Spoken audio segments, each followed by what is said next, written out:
the whole thing with jazz in general is at its essence, it is not rocket science. You know what I mean? The thing that makes playing over changes difficult and what makes it everybody want to learn to do is the guys who do it well, which are jazz guys, you know, they're not just spelling those chords, they're connecting them in an interesting way.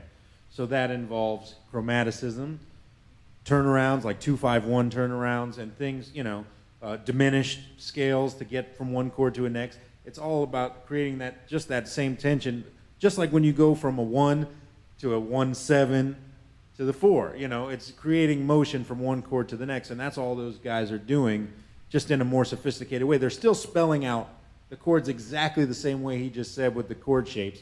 They're just connecting them in an interesting way.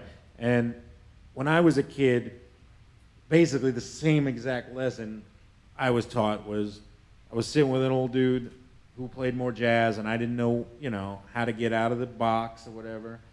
And he told me to play rhythm for him, so I played that. And A, you know what I mean? So when it came time to go to the 4, I played that little half-step chromatic move going down from E flat to D. And he said, well, why don't you ever play that in your solo? And I said, I don't understand what you mean. He's like, it's the same thing. Just connect your chords with that when you're soloing. And I didn't understand. So he went, and it was like, wait a minute. It was just this. And it was like the hugest light bulb moment that I ever had, because it was like, he's just spelling out the chords and spelling out chords in between to get from one chord to the next chord.